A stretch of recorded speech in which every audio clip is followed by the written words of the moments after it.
Es para mí un honor estar ante ustedes para dirigirles la palabra sobre un tema que a mí, por lo menos, me resulta apasionante y que creo que efectivamente tiene mucho que ver, aunque a primera vista no lo parezca, con la apologética católica. Se trata efectivamente de una mirada diferente sobre los acontecimientos que condujeron a la destrucción de las Españas, del Imperio Español, que de una forma convencional se celebran, aquí en la primera paradoja, en este año de 2010, como si se celebran de forma convencional el bicentenario, porque en 1810 tuvieron lugar ciertos actos que de suyo no estaban dirigidos, o aparentemente no estaban dirigidos, a la secesión, pero que lógicamente concluyeron pocos años después, un decenio después, con la destrucción de la presencia española en América. Antes de comenzar mi exposición, quisiera hacer una pequeña aclaración terminológica, sobre todo sabiendo que esto está siendo grabado y que también va a ser visto en América. Pero aunque así no fuera, a mí me interesa dejar claro que uno de los funestos frutos de aquella revolución fue la tergiversación del concepto mismo de España. La palabra España se vuelve equívoca a partir de ese momento. ¿Qué es España? España, digamos que nace con el Tercer Concilio de Toledo. La monarquía visigótica era ferozmente arriana, contraria a la religión católica. Estábamos recién salidos de una lucha feroz contra los católicos, y en el año 589 el rey visigodo Recaredo abjura de la religión arriana y profesa la fe católica, pero no solamente la profesa como persona particular, sino como rey.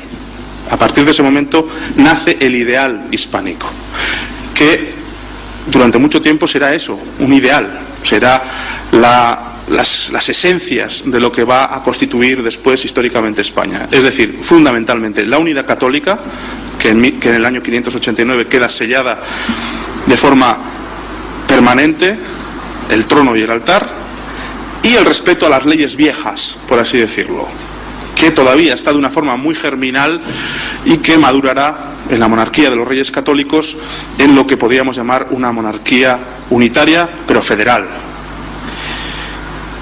Este ensayo que genera el ideal hispánico va a verse quebrado aparentemente con la invasión musulmana agrena en el año 711. ¿Qué queda de España entonces? Pues ¿qué queda? Por lo menos queda algo que es el ideal, ese ideal que habían fraguado en el Tercer Concilio de Toledo. Va a ser tan poderoso que va a unificar a todos los cristianos en una aspiración común de recuperar una organización política perdida. Es verdad que queda un reducto de españoles católicos que empiezan a luchar desde el principio por recuperar esa comunidad política activa. Pero en todos los demás no va a desaparecer el ideal hispánico. Va a tener una fuerza virtual que va a ser capaz, insisto, de empujar una lucha durante 800 años. Un historiador liberal, como Sánchez Albornoz, tiene muy claro, explica muy claramente que el ideal hispánico estaba presente en la forja de todos los futuros reinos peninsulares, que van a ser cada uno diferente. Es más, en el desarrollo de estos reinos va a madurar una especificidad propia y única de la corona española, que es el respeto a las leyes federales, forales, con esa aspiración esa aspiración de recuperación de la unidad perdida. Frisando el cambio de milenio, un rey de Navarra, Sancho el Mayor, se convierte en rey de todos los reinos cristianos y será denominado Hispaniarum Rex, rey de las Españas. No es el rey de Navarra que se impone a los demás reyes, es el rey de todas las Españas. Se empieza a recuperar ese ideal que estaba en estado, digamos, latente. Pues bien, ¿por qué hago este repaso? Porque nunca en la historia de España ha coincidido con la península ibérica. En 1492 se sella la conquista, la recuperación de Granada. Y en 1512, otro reino peninsular, del cual yo procedo, Navarra, se incorpora a la corona única de España. Y sin embargo, para cuando Navarra se incorpora, Navarra era España plenamente, recordemos a Sancho el Mayor, pero en un estado, digamos, virtual. Cuando Navarra se incorpora, había sucedido un fenómeno importante. Existía la España americana ya. España ya existía a la otra orilla del Atlántico. Por lo tanto, para cuando se cierra el ciclo peninsular, que se cerrará con Felipe II, con la incorporación del Reino de Portugal, hacía mucho tiempo que España ya había sido trasplantada al continente americano. Por lo tanto, cuando decimos España, decimos una realidad política reconocible en la historia, marcada por estos ideales sellados, forjados, luego desarrollados durante la Reconquista, pero forjados en el Tercer Concilio de Toledo, que fundamentalmente es la unidad de la defensa de la fe y las leyes viejas. Y nunca nos referimos a España como la península ibérica que domina unas colonias en América. El concepto de colonia, propiamente hablando, estrictamente hablando, jurídicamente hablando, no se aplica nunca a la acción de hispanización que tiene lugar en América. Porque las legislaciones de Indias no distinguen jurídicamente entre el criollo y el peninsular. Esto es así. Luego, es verdad que habrá lugar a muchos malentendidos y crecerá un real malestar entre los criollos que entenderán que están siendo preteridos a favor de los peninsulares. Pero sobre la ley, en el texto legal, no existe ningún tipo de preferencia para el peninsular respecto al criollo. Y la historia nos enseña que en el desempeño de las labores, de la función pública, por ejemplo, el criollo era preferido en América al peninsular. Es verdad que toda presencia de peninsular resultaba al final irritante para el criollo, pero esto hay que decirlo en honor a la verdad y en honor a la monarquía hispánica, que hizo una labor absolutamente única en la historia que ni Francia, ni Inglaterra, ni ninguna otra potencia ha realizado en su expansión territorial fuera del continente europeo. Porque ellos sí han tenido colonias, España no. ¿Por qué, insisto, hago esta aclaración previa? Pues por una sencilla razón, porque a partir de 1810, bueno, a partir de 1821, cuando ya se empiezan a sellar firmemente las independencias de América, tanto a un lado como al otro, lo que tenemos son gobiernos liberales. En la península ibérica, digamos de un modo transitorio, todavía tenemos la monarquía de Fernando VII, pero está en un estado caótico. A partir de 1833 ya hay una asimilación total de los principios que van a regir a un lado y al otro del Atlántico, es decir, de lo que un día fue el Imperio Español. Los principios liberales. Bueno, pues a partir de ese, España a la península ibérica. Los españoles somos los que vivimos aquí, pero ya no en el sentido de los que pertenecemos a los reinos peninsulares, sino a una entidad abstracta que está asentada en la península ibérica y que, por así decirlo, tiene una pretensión unitarista, centralista, de homologar y de unificar todos los derechos de los españoles. Bueno, me estoy yendo nada más en el preámbulo, por lo tanto voy a pasar a decir simplemente que cuando yo utilice la palabra España, dependerá del contexto, se entenderá perfectamente, me estaré refiriendo o bien a lo que entendemos hoy por España, es decir, la península ibérica, o bien a esa España virtual que nos une a un lado y al otro del Atlántico. Se suele decir que los pueblos que no conocen su historia están condenados a repetirla. Yo diría que los pueblos que no conocen su historia están condenados a un destino mucho peor, que es a dejar de ser pueblos. De hecho, la caótica situación espiritual, no solamente económica, cultural, de la España peninsular y de América, tiene múltiples raíces, y muchas de ellas fundamentalmente relacionadas con la secularización. Pero una de ellas, muy importante, es la de la desmemoria, el olvido de lo que nos constituye como pueblo. Sin memoria no puede existir propiamente la piedad política, que es lo que verdaderamente da el alma del patriotismo, del sentido de pertenecer a una comunidad política. El patriotismo no es un sentimiento, es una virtud religiosa también. Por lo tanto, sin memoria y sin piedad no hay una comunidad política. Hoy lo que vemos es que en España no hay comunidad política, hay una disociedad, una antisociedad gobernada por unos principios masónicos que no son diferentes de los principios masónicos que han gobernado desde su comienzo y siguen gobernando en la actualidad las diferentes repúblicas de lo que fue la España americana. Por lo tanto, el eje de mi intervención, hablando de una explicación, dando una clave de explicación de lo que sucedió hace 200 años desde el punto de vista de la filosofía social cristiana, va a girar sobre dos puntos: la memoria y la piedad. La memoria se opone evidentemente a la desmemoria, pero en el caso de la historia se opone a la mentira histórica. Hoy nos cuentan un montón de mentiras históricas precisamente bajo el sello de la memoria histórica. Lo que nos quieren es precisamente acabar de aniquilar como pueblo.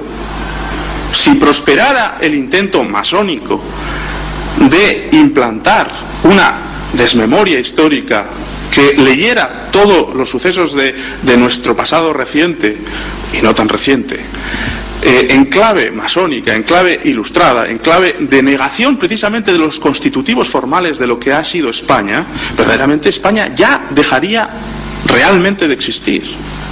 Hoy está, a mi modo de ver, en estado latente, pero puede llegar a desaparecer completamente. Por lo tanto, contra la desmemoria, la memoria; contra la mentira, la verdad histórica. ¿Qué sucedió hace 200 años? Desde luego nada que podamos celebrar, porque lo que se celebra anualmente son las cosas buenas, los aniversarios, los cumpleaños, los logros, las hazañas, pero no se celebran los divorcios, no se celebran las muertes. Y lo que sucedió hace 200 años, insisto, convencionalmente, no hace 200 años, un poquito después, fue la destrucción de una comunidad política, la muerte de una comunidad política y su suplantación por nuevas realidades absolutamente fundadas en la falsedad y en el mito. Dice Hilaire Belloc, una frase genial, que hay hechos históricos que son cruciales para un pueblo y que comprenderlos bien es comprenderse bien a sí mismo, y no comprenderlos bien es no comprenderse. Para nosotros, no solamente para los americanos, para los peninsulares también, para todos los que descendemos de esa común patria hispánica católica, es crucial comprender qué sucedió en la secesión americana. Porque hoy las generaciones actuales, y no tan recientes, la misma mía, en la instrucción que reciben, sobrevuelan el hecho de la desaparición de la presencia de España en América sin dar ningún tipo de explicación comprensible. Se finaliza el siglo XVIII, se pasa del reinado de Carlos III a la Primera Guerra Carlista. Y no ha pasado nada sustancial entre medias. Tampoco se expliquen muy bien las guerras carlistas, pero eso es otra historia. Hace 200 años la España peninsular, había sido invadida por Napoleón, por las tropas de Napoleón. El imperio llevaba ya muchos años en crisis, en una crisis profunda. Y la monarquía, los depositarios de la legitimidad, la familia real al completo, estaba secuestrada por Napoleón en Bayona. La monarquía estaba en crisis, el imperio estaba en crisis, y era una crisis precisamente que tiene que ver con el abandono de los principios ideales que habían constituido España. A mí me gusta señalar cómo la función civilizadora de la monarquía hispánica tuvo dos vectores. Uno propiamente es el vector civilizador, el vector de implantación del derecho público cristiano, de destrucción de las costumbres bárbaras que encontraban los españoles a su llegada en América. Un vector de aplicación del derecho público cristiano, y otro vector inversamente creciente, es decir, que en la medida en que iba decreciendo este vector original y fundante civilizador, el vector tradicional, iba creciendo, es el vector regalista, el vector de la asunción cada vez de mayores títulos para la corona y una menor ligazón, una desligación total del derecho natural y del derecho divino en el ejercicio del poder. A este vector yo llamo el vector regalista. Es un vector que está presente desde casi el comienzo de la acción civilizadora de España en América. Pero mientras que en los reyes católicos o en Carlos V es simplemente un desahogo de ciertas tentaciones humanas, humanísimas, de poder frente a otros deseos que tenía, por ejemplo, el papado de restringirlos. A partir de los últimos Austrias estamos ya ante la sistematización de una doctrina que va a adquirir cuerpo ya a partir de Felipe V y sobre todo ya con Fernando VI, Carlos III, en la cual, que podemos llamar un jansenismo político. La monarquía española empieza a asimilarse, a descristianizarse en un sentido profundo, a pesar de que los sujetos que ostentaban el poder personalmente eran piadosos. Carlos III es probablemente uno de los reyes más personalmente piadosos que hemos tenido, sin embargo uno de los reyes que ha llevado una política más regalista, más incompatible fundamentalmente con la filosofía social cristiana. Será una escisión entre la piedad privada y la doctrina política de la Iglesia. Se quiere reducir la fe, quizá no de intento, pero desde luego como consecuencia del desarrollo, del avance de las doctrinas ilustradas, al ámbito de la piedad privada, excluyendo todo el rico caudal de la doctrina política de la Iglesia, limitadora del poder fundante de la comunidad política. Carlos III es el que expulsa por orden personal a la Compañía de Jesús de todos los territorios del Imperio Español. Una operación claramente instigada por la masonería y por el jansenismo político que copaba, jansenismo, dígase claramente, absolutamente contrario, que copaba, voy a terminar la frase, que copaba los gabinetes ministeriales de Carlos III y ya desde Fernando VI. Ese jansenismo era radicalmente contrario a la doctrina política de la Iglesia. Por lo tanto, hay dos vectores en la monarquía, en la acción de la monarquía hispánica, tanto en este lado del Atlántico como en América. Un vector civilizador y tradicional, católico, en un sentido íntegro, no exclusivamente referido a la piedad personal de los agentes que participan. No, por supuesto que sí, tenemos una cantidad de santos que han florecido en la conquista de América que es impresionante. Pero no solamente eso. Lo que España llevó allí no solamente fueron ejemplos personales de santidad elevada. España llevó allí una comunidad política civilizadora, hizo civilización en América, y eso era la doctrina política de la Iglesia. Pero existía el otro vector, que fue a la postre el que fue debilitando, el vector regalista, el de la concentración absolutizante del poder, que no tiene nada de católico, que es precisamente hostil a la doctrina, a la filosofía social de la Iglesia, lo que después se va a llamar la doctrina social de la Iglesia, aunque asuma exteriormente la pompa y el boato del culto católico. El jesuita Vizcardo, que había sido uno de los miles de expulsados de los territorios de España y que recaló en los estados pontificios, de origen peruano, venía a sostener que la independencia de los estados, él llama a las naciones, es un mal endémico del lenguaje, de las naciones americanas, estaba en la naturaleza misma de las cosas. Luego esta teoría se ha hecho moneda corriente a un lado y al otro del Atlántico, y se viene a decir que la tarea de España era precisamente la de llevar, acompañar hasta la madurez plena a los pueblos de América para que adquirieran una conciencia política y que lograran su independencia. Es decir, que al final la independencia vendría a ser el resultado natural de la acción civilizadora de España. Nada más lejos de la realidad. Evidentemente España formaba la conciencia política de los americanos se sentían plenamente españoles, se sentían plenamente católicos, se sentían plenamente y personalmente ligados a la corona sin intermediación de la península, no se sentían vinculados al rey a través de la península ibérica, eran súbditos directos del rey, se dirigían directamente a él. Y este sofisma, el de que el resultado de la segregación es el fruto natural de la acción de España, parte precisamente de la incomprensión de la misión de España a un lado y al otro del Atlántico. Es decir, la constitución, la persecución del bien común, la creación de comunidades políticas maduras que permitan la adquisición del bien común, que facilite, del bien común temporal, que facilite precisamente la salvación de las almas en una mayor medida que en el estado selvático en el que se hallaban, por ejemplo, los habitantes de América antes de la llegada de España. Otra cosa que hay que recalcar, verdad contra mentira, memoria contra inmemoria o contra desmemoria, es que la inmensa mayoría de los habitantes de la América española, al llegar 1810, quería seguir siendo española.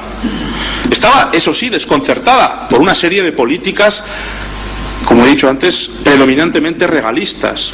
Existen bandos escandalosos de virreyes o de autoridades intermedias en las cuales se conmina a los habitantes de América a que no piensen, que obedezcan ciegamente a las consignas que se les manda y que callen, que no son súbditos para pensar, sino son súbditos para obedecer.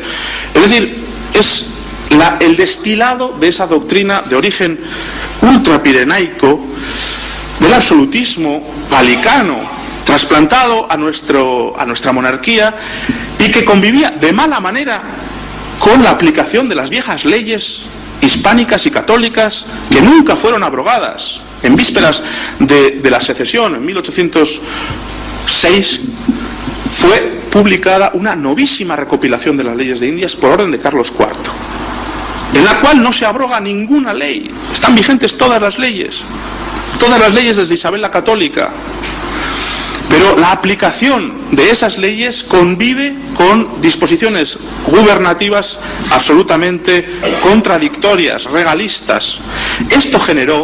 Esto, aparte de la profusa difusión de la literatura ilustrada en el continente americano, porque recordemos que el Tribunal de la Inquisición estaba controlado por la monarquía. La monarquía estaba infestada por el jansenismo político y, por lo tanto, los miembros de los respectivos tribunales de la Santa Inquisición a lo largo de toda la América española no tenían, digamos, la preocupación originaria de este tribunal, sino que tendían a hacer la vista gorda. Hay estudios contrastados de la circulación tolerada de este tipo de literatura. Es decir, los españoles americanos están profundamente desmoralizados, están profundamente desnortados, pero querían seguir siendo españoles. Eran profundamente manipulables. Estaba España sumida en una gran crisis económica, eso es verdad, pero no tenían la voluntad de romper con el monarca. Tan es así que cuando los famosos sucesos de la Granja, los españoles de América viven con aprensión la situación de la familia real.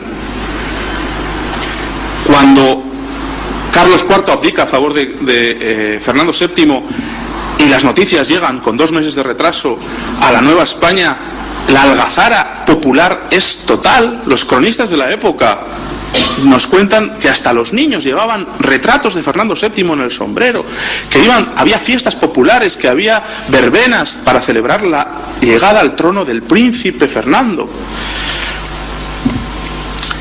Pero había una exigua minoría, eso es verdad, apoyada por la masonería, adoctrinada en Europa y fundamentalmente financiada por Inglaterra, que buscaba denodadamente la ruptura con España. La ruptura con España, conviene recordar que no se justifica con ninguno de los mitos que luego se ha creado a posteriori de la existencia de naciones, término equívocamente utilizado, o de comunidades políticas preexistentes que quieren recuperar su independencia. No existía México antes de 1821, no existía Argentina, no existía Chile, no existía, por supuesto, Bolivia, la República de Bolívar. ¿Qué tipo de comunidad política quería recuperar su independencia llamándose la República de Bolívar? Tuvieron que disimular el nombre un poquito porque el proyecto de Sucre era escandaloso y acabó siendo, el Alto Perú se convirtió en Bolivia. Evidentemente no existía ningún tipo de ambición de reintegración política. Lo que existía además eran visiones contradictorias entre los llamados libertadores de América. La visión de Miranda es absolutamente incompatible con la visión de Bolívar. La visión de San Martín no tiene nada que ver con la de O'Higgins. De hecho, San Martín se autoproclama argentino, pero es él personalmente quien hace o quien fuerza la independencia de Chile, hace cruzar todas sus tropas en los Andes y desde allí remonta hasta el Perú para imponer la independencia al Perú. Él es, a punta de espada, quien hace publicar la primera constitución del Perú, cuando Perú, todavía muchos años después, seguirá, porque rechazó, lógicamente, esa constitución forzada e impuesta. Los peruanos no querían ser independientes de España, pero Bolívar y San Martín querían que lo fueran. Todavía muchos años después, o algunos años después, seguían siendo fieles súbditos de la corona. Algunos problemas que plantea el movimiento independentista, bueno, me estoy excediendo muchísimo, entonces voy a acortar. Hay una omisión deliberada de la realidad de que, por ejemplo, la inmensa mayoría de los indios americanos fueron mayoría de los negros, fundamentalmente en el Reino de Nueva Granada, que era donde más se concentraban, fueron profunda y lealmente realistas. Asimismo los mestizos y gran parte de los criollos. Pero es verdad que el criollo, para quien no conozca el término, es el blanco nacido en América. El español blanco nacido en América. Tan blanco como el peninsular, culturalmente igual, racialmente muy diferente a los indios. Pues bien, son los criollos americanos la clase social o el sector de la sociedad donde va a anidar más fuertemente el espíritu independentista, con personas y caudillos formados en Europa. El ideal independentista es un ideal ilustrado, adquirido en los campos de batalla napoleónicos, como en el caso de Miranda, o en las logias masónicas en la Guerra de Independencia, como en el caso de San Martín. Lo autóctono, lo americano, era la piedad leal al rey. Hay que citar, porque creo que es un deber piadoso, cómo entre los muchos indios surgieron notables caudillos que defendieron hasta el último aliento al monarca frente a los independentistas criollos. Fueron los indios los que defendían al rey de España frente a los blancos que querían separarse.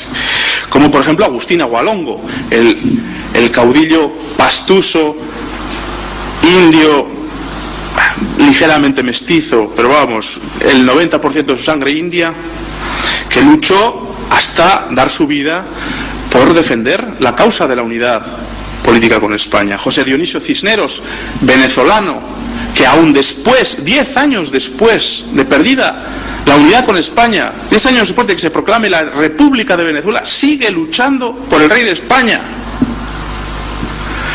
en las montañas de Venezuela, con una partida de fugitivos. Vicente Benavides, el chileno, o por ejemplo los míticos hermanos Pincheira, que también más de 10 años después de la independencia de Argentina y de Chile siguen haciendo la guerra por su cuenta por el rey de España. Personajes de leyenda que la historia se ha querido tragar, pero que nosotros tenemos el deber piadoso de recuperar, porque son hermanos nuestros. Voy a terminar. En la batalla de Ayacucho, que fue una batalla decisiva para la pérdida del continente, se enfrentaron el ejército independentista dirigido por el masón Sucre y el ejército realista capitaneado por el virrey de la Serna. Más o menos los ejércitos eran parejos, unos 9-10.000 soldados por cada parte. Hay serias sospechas de que fue una batalla amañada para que se escenificara la derrota de España.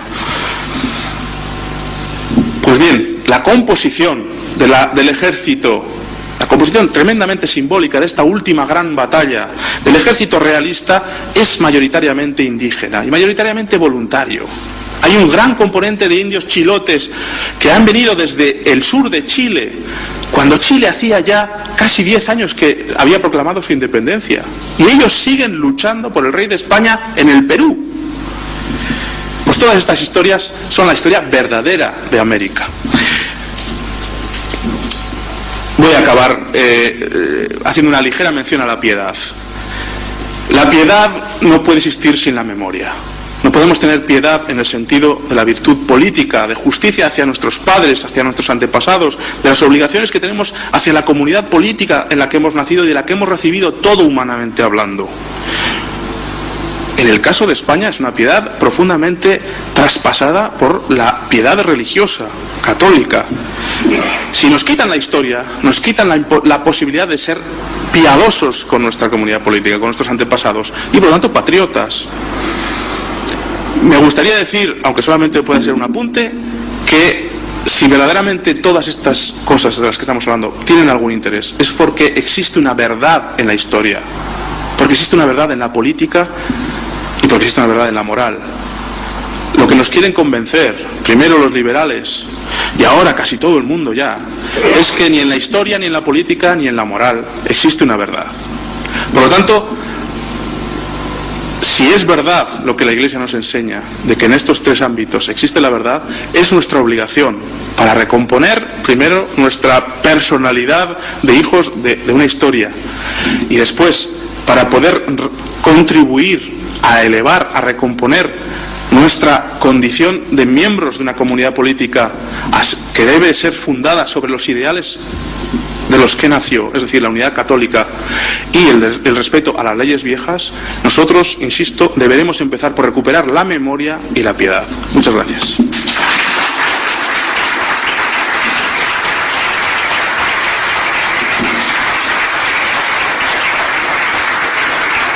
Me he extendido mucho.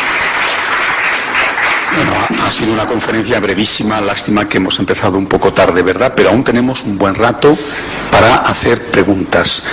Voy a aprovechar y quizá abusar haciendo la primera y luego, después de que responda, estará abierto a los que quieran preguntar. No digo que toda la noche, porque no tenemos toda la noche, pero sí un buen rato más. José Antonio, me gustaría que profundizaras un poco más en el tema de la influencia de la masonería en la independencia americana. Y también, si te es posible, ¿qué relación hubo y sigue habiendo como herencia de lo que hubo entre esa influencia masónica y las profundas desigualdades económicas que subsisten y que incluso crecen en América? Bueno, empiezo por la primera pregunta, que es más fácil. La masonería, que se implanta públicamente pocos decenios antes de la independencia, hay indicios de que existían actividades paramasónicas antes, pero la implantación de la masonería previa a la independencia es, insisto, la implantación pública es muy discreta. Sin embargo, se da la casualidad, o no tan casualidad, que la mayor parte de los próceres, de los padres de la independencia, son miembros de la logia. Pero son miembros que incluso rivalizan entre ellos. O sea, Páez, Santander y Bolívar, que son coterráneos, son los tres masones y se odian a muerte. Pero en una cosa están de acuerdo: hay que acabar con España, porque España es básicamente la valedora de una constitución política católica. Pero es muy importante la forma que elige la masonería para romper la unidad política española. Muy importante comprenderla. No enarbolan la bandera del anticlericalismo, sino al contrario. Tanto José de San Martín, que es disputada su pertenencia a la masonería, pero bueno, perteneció a una logia paramasónica que existía en Chile y existía en Argentina y en Cádiz, como Bolívar, que pertenecía a la masonería regular, hacían alarde público de la defensa de la fe. Pero es un fenómeno bien curioso. Por ejemplo, llevaban capellanes, hacían entonar te deums cada vez que tomaban una ciudad, hacían misas solemnes, o hacían decir misas solemnes, pero hay un detalle muy curioso. La presencia de la religión que la masonería quiere es una presencia que sea de piedad privada. Es decir, lo que verdaderamente van a perseguir es la unión de la Iglesia y el poder político. No la confusión, que eso no había existido nunca en España, sino que verdaderamente las leyes fueran inspiradas en la doctrina política de la Iglesia. Lo que ellos van a establecer radicalmente es la escisión entre la política y la religión.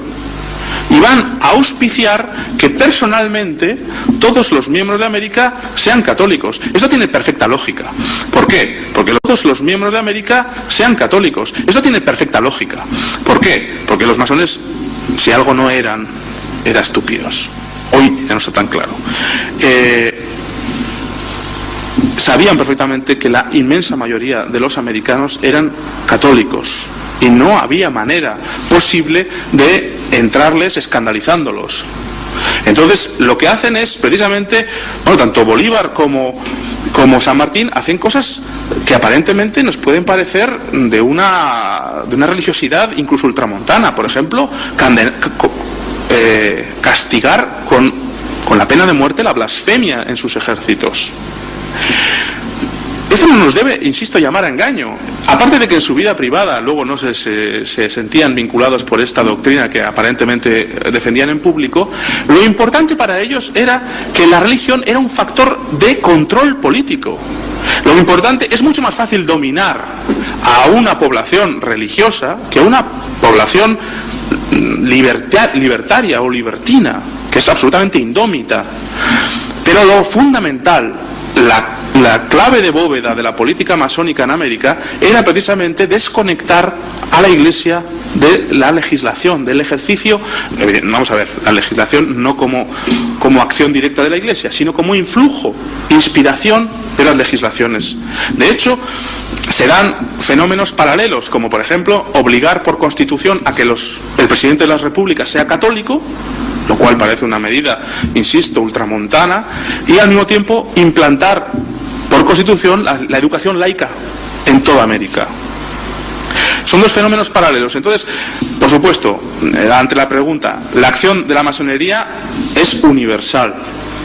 De hecho, por tomar el ejemplo de México, de la Nueva España, prácticamente no se conoce ningún presidente de la República de México después de Iturbide que no fuera masón hasta Fox.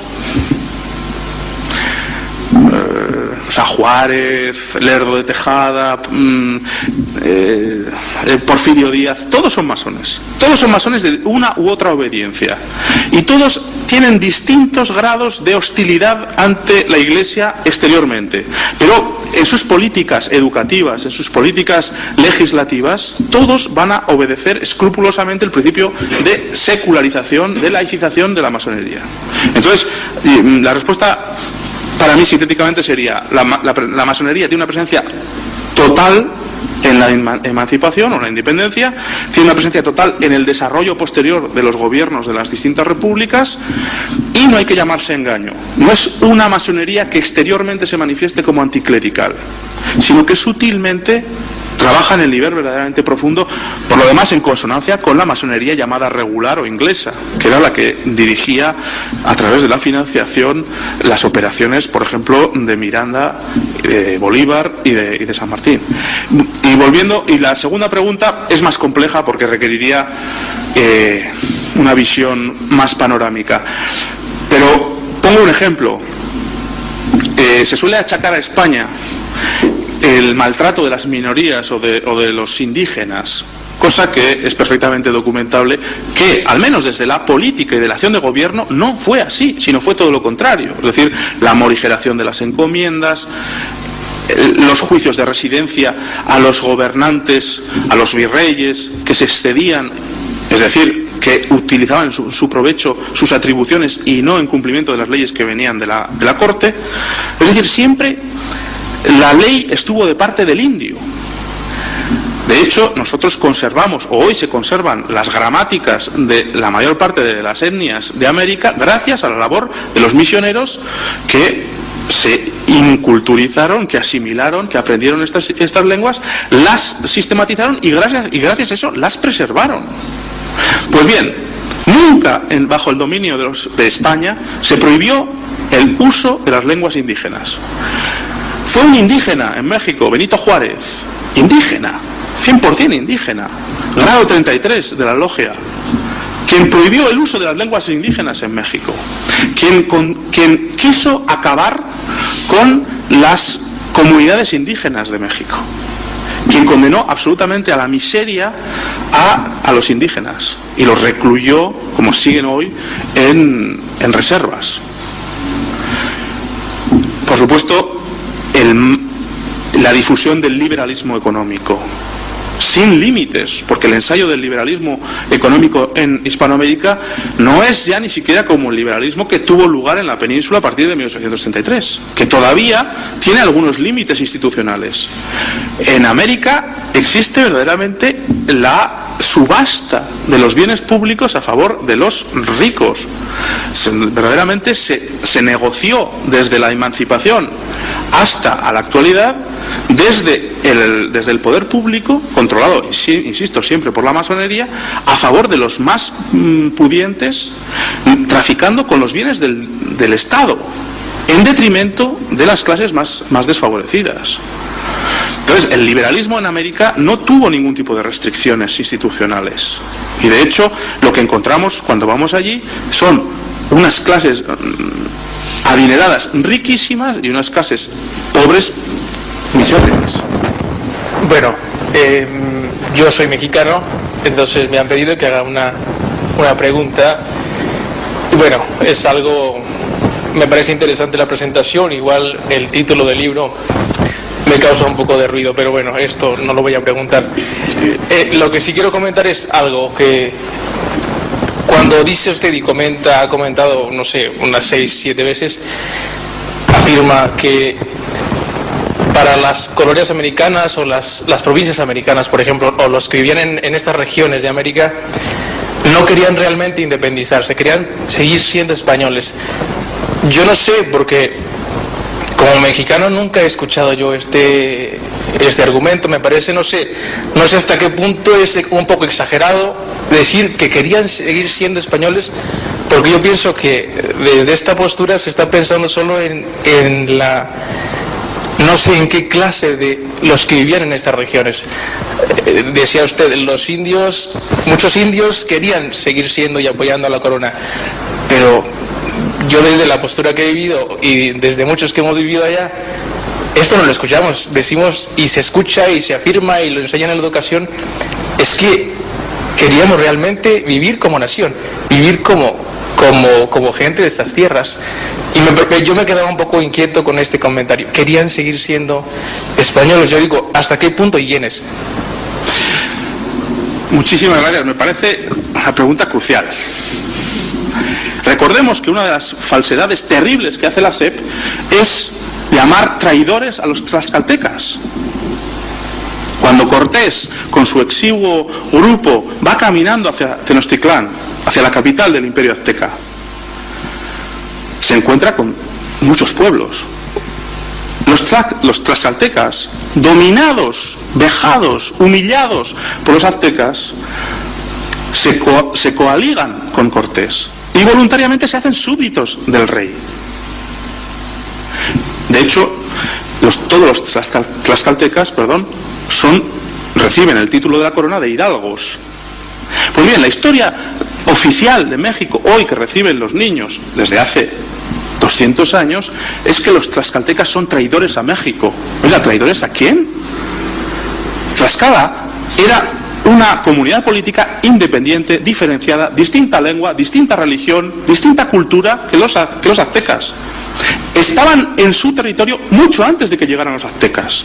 Cuando los aztecas llegan, les imponen su cultura, les quieren imponer su religión y sobre todo les quieren aterrorizar y vandalizar. Entienden que cuando llegan los españoles, el hombre blanco profetizado, son sus liberadores. Y voluntariamente, sin ningún ardid ni engaño, pues mentiras que les enseñan.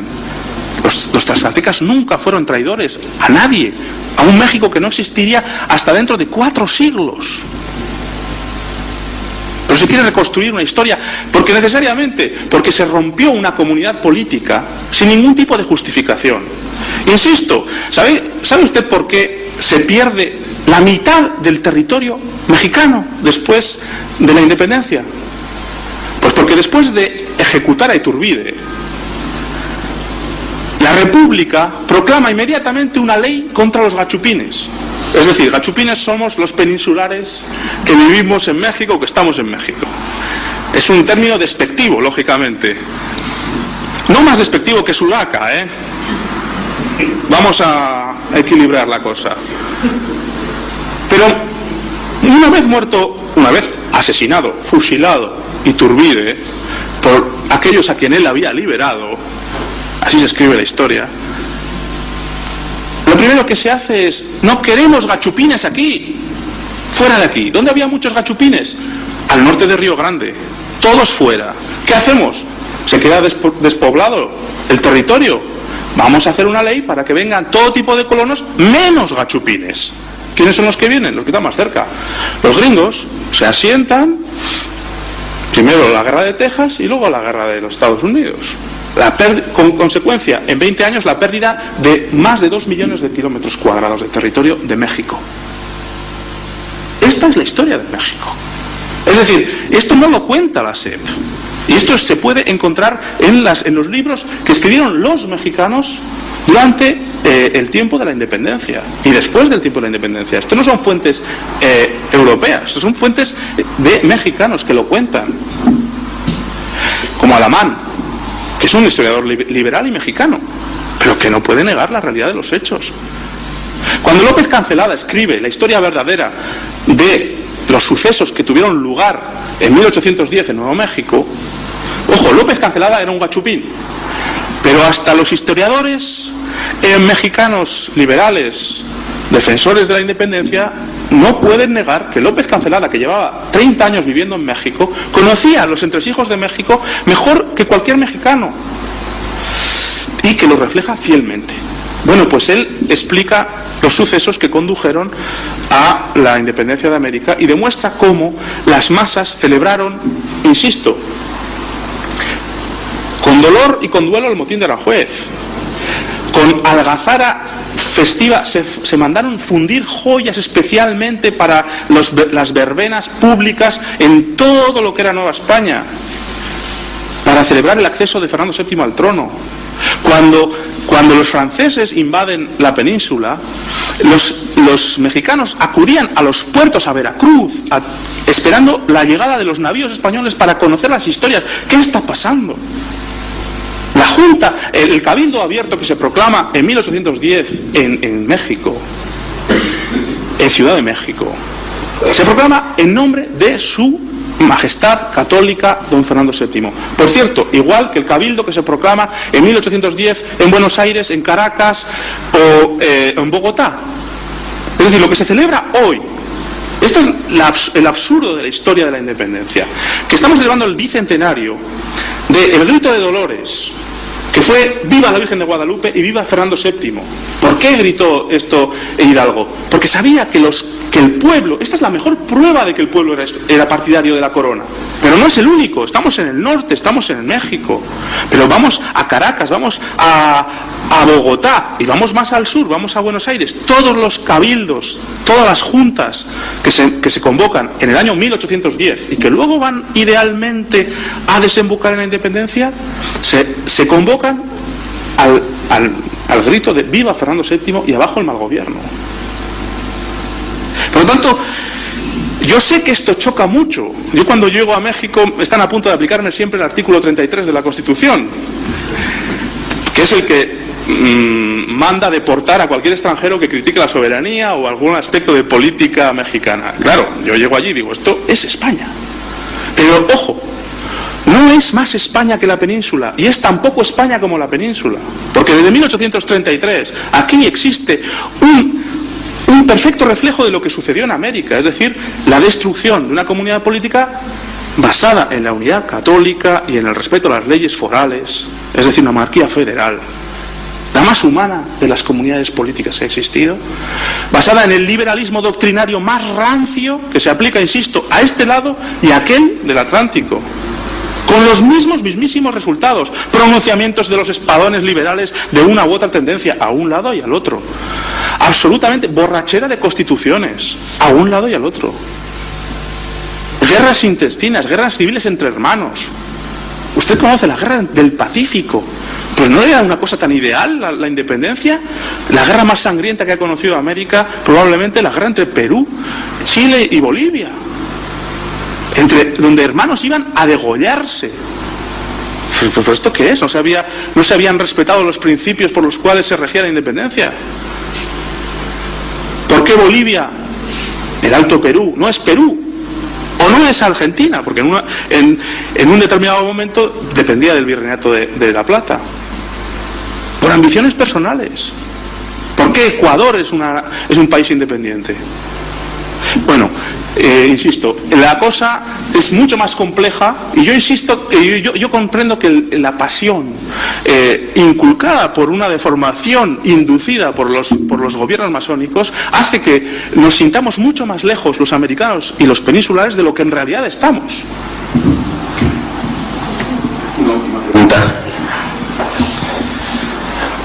Voy a ser muy breve porque queda poco tiempo. Lo primero, le quiero felicitar a usted no solo por su erudición, sino por la forma tan amena que tiene usted de exponerla. Le felicito muy cordialmente. Luego, ha mencionado usted al principio la pasión que siente por estos temas. Yo también la tengo. Yo soy un humilde aficionado.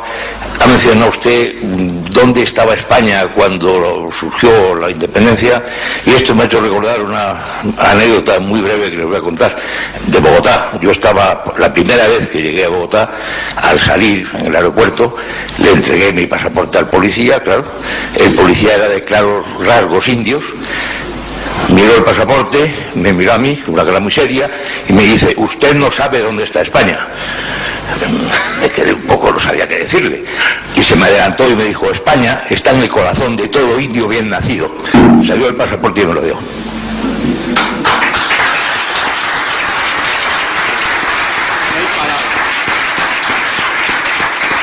Muchas gracias. No sé si quieres decir algo para completar lo que... Estoy, impresionado, porque es así, y además, quien ha estado en América constata que a pesar de 200 años de manipulación, de destrucción de la verdad, a pesar de esa arraigadísima y, aversión hacia lo español, sigue existiendo una identidad profunda. Y cuando, se abate esa pasión inicial, aflora esa unidad misteriosa que uno se ve forzado a preguntarse ¿de dónde viene? Y viene de la fe común y de la historia común.